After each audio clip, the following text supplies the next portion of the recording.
E todo mundo faz vários planos no começo de cada ano, né? Muitos planos. A psicóloga Lígia Guerra dá dicas para que o medo de não conseguir, de achar que as coisas não vão dar certo, não atrapalhe os seus planos.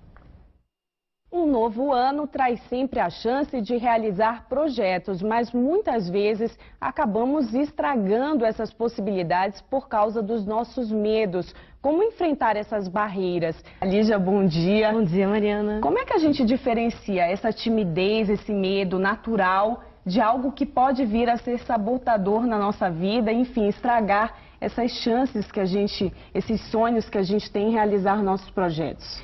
Tudo começa com os nossos sonhos mesmo, bem isso que você colocou.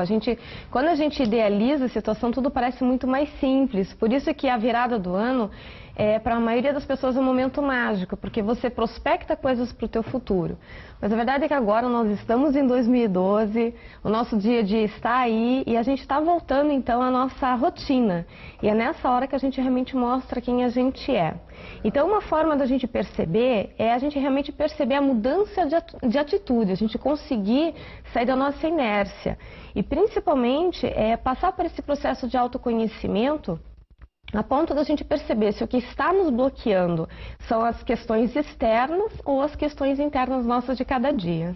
Como é que a gente faz isso para quem quer, por exemplo, conseguir um novo emprego? Tem que ir à luta.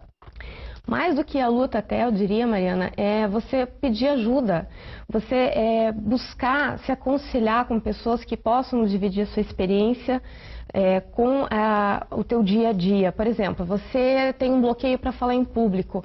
Você pode, de repente, pedir para o teu pai, para tua mãe, para o teu marido, para tua esposa em casa, fazerem, então, um setting, simularem uma situação e filmar. Então, você está em casa, você vai ali, você simula uma entrevista de emprego.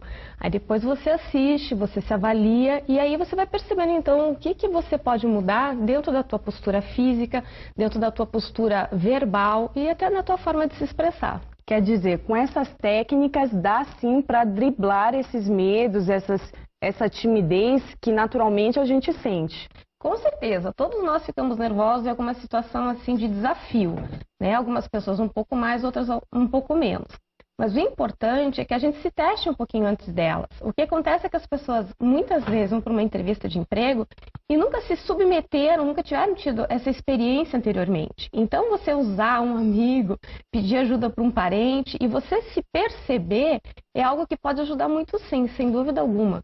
Uma outra questão é você pedir uma avaliação curricular para alguém que já está no mercado de trabalho e ver se você está se apresentando de uma forma adequada. Em relação a um grande amor, como se declarar para esse amor? Eu acho que isso daí é a grande dificuldade tanto dos homens quanto das mulheres. O problema que eu vejo é que às vezes as pessoas se enrolam muito para se declarar, ficam muito tímidas e a oportunidade passa. Então, algo que pode ajudar muito é você escrever, pelo menos as ideias principais do que você deseja falar, né? Você conseguir se expressar primeiro para si próprio. O que eu gostaria de falar para a pessoa que eu tanto amo? E depois realmente correr o risco, porque sem riscos a gente não consegue viver de uma forma realmente, digamos, construtiva, de uma forma que você realmente consiga atingir as suas metas. E o amor também a gente tem que pensar, né? Não é um caso ensaiado, você não vai escrever, decorar e falar, tem que ser algo espontâneo. E nada melhor do que falar com o coração nessa hora. Agora, para quem tem uma atitude já mais proativa, né, mais ousada, isso também não pode ser mal interpretado? Com certeza. Se você, tanto numa entrevista de emprego, quanto no momento de se declarar, você for, digamos, muito acelerado nesse processo, você fala mais do que deve, não tiver uma empatia de perceber como o outro está reagindo, e até uma tranquilidade para analisar a situação, por vezes, a extroversão pode ser até mais prejudicial que a introversão. Então, para quem é muito comunicativo, a grande dica é que a pessoa fique um pouquinho mais contida, que observe mais, que perceba o espaço que ela se encontra e, principalmente, preste muita atenção ao que está sendo perguntado. Porque pessoas, por vezes, muito extrovertidas ouvem mal. Então, é importante que esse processo seja bem trabalhado. Ao contrário do tímido, que muitas vezes fica pensando muito para falar por medo da crítica do outro, o extrovertido sequer pensa que muitas vezes está sendo avaliado pelo outro. Então tem que ter um equilíbrio, tanto na introversão quanto na extroversão. Agora você abordou um ponto importante que muitas vezes a gente não quer se expor, justamente por medo da crítica. Como ignorar isso e seguir em frente? Mariana, aliás, eu diria que esse é o ponto principal do tímido de uma forma geral. O tímido não é só uma questão de ele ter dificuldade de se comunicar, de se fazer compreender.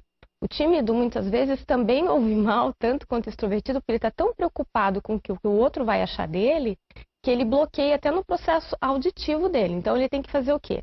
Ele tem que ter a simplicidade, a humildade e a tranquilidade de simplesmente não ficar focado no outro, mas ficar focado no que ele tem para ofertar. Daí sim, ele vai ouvir bem, sem se preocupar, porque no fundo é um pouquinho até de orgulho aí, né?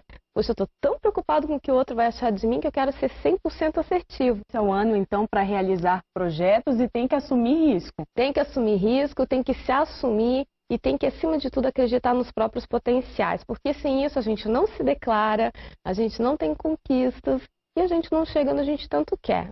O negócio é ter simplicidade na forma de encarar a vida, estudar, dar o seu melhor, mas também deixar a vida fazer a parte dela. Lígia, obrigada. Então, obrigada feliz a você, ano novo, né? Para todos nós, para você e para todos os nossos telespectadores. Um ótimo 2012. Obrigada. A gente volta então com as notícias do Bom Dia Paraná.